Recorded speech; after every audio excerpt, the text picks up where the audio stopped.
Voici un exemple de différenciation pédagogique conduite en classe grâce à la plateforme Digitech.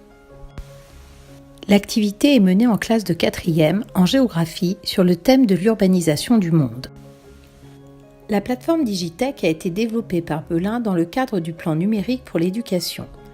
Elle met à disposition des enseignants et de leurs élèves un grand nombre de ressources, notamment en histoire, géographie et EMC.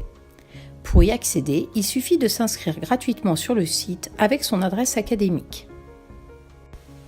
La Digitech propose ainsi des milliers de ressources classées par discipline, mais aussi par niveau, compétences, thème ou type de document.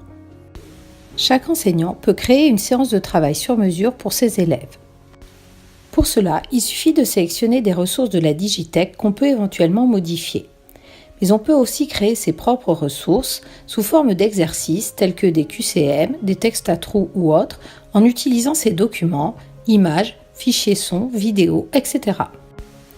Pour l'activité présentée, les élèves travaillent en binôme durant 2 heures sur la plateforme Digitech dans la salle multimédia du collège. La séance proposée se compose de 8 exercices.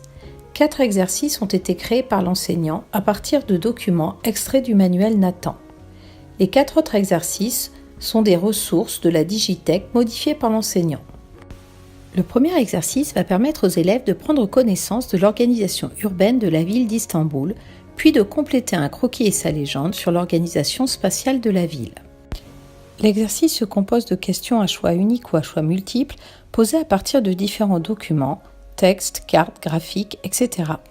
Pour chaque question, l'élève peut consulter une aide sous la forme de documents complémentaires, de définitions ou d'indices, ce qui permet de différencier les contenus. Pour signifier où il se... Surtout qu'en plus il y avait les mêmes flèches tout à l'heure, il faut qu'elle reva dessus. Et ces flèches là, enfin c'est pareil. C'est pour le tableau là, c'est les tableaux. Donc ça, du coup c'est la première, oui, vas-y, valide. Alors, bon.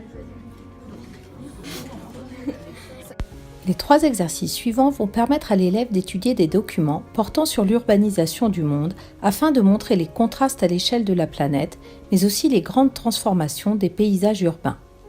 À l'issue de chaque exercice, l'élève doit compléter un texte à trous qui servira de trace écrite. De 5 millions d'habitants en 1950 et en 2015. Donc 1950 LED, donc elle est là, et en haut c'est 2015.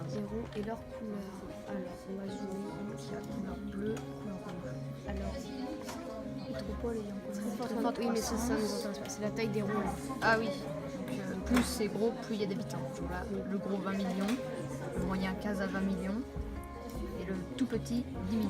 Okay. En 2015, les métropoles de plus de 5 millions d'habitants sont...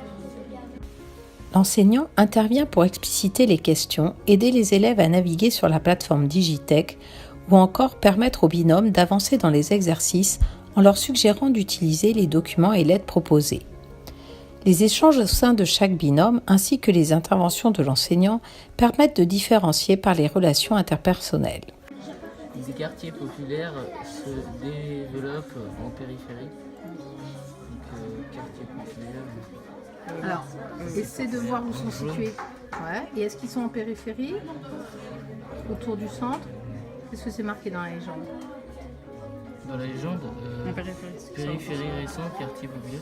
Donc, qu'est-ce que tu vas cocher ou tu vas pas cocher? Je vais cocher. Ok, d'accord. Les binômes ne travaillant pas au même rythme, 3 exercices sont proposés aux élèves ayant terminé de compléter croquis et synthèse avant la fin des 2 heures. Ces exercices leur permettent de revoir le vocabulaire et les repères spatiaux de la leçon. Un dernier exercice leur propose une analyse de documents. Cette différenciation par les contenus et les productions permet ainsi à chaque binôme de travailler à son rythme. Nous avons vu à travers cette activité que l'utilisation d'une plateforme telle que la Digitech peut favoriser la différenciation par les contenus. Elle permet en effet de proposer aux élèves des aides et des exercices différenciés. Cependant, elle ne permet pas d'adapter les contenus aux réponses des élèves. Pour cela, il faudra utiliser des outils plus complexes tels que la plateforme Moodle.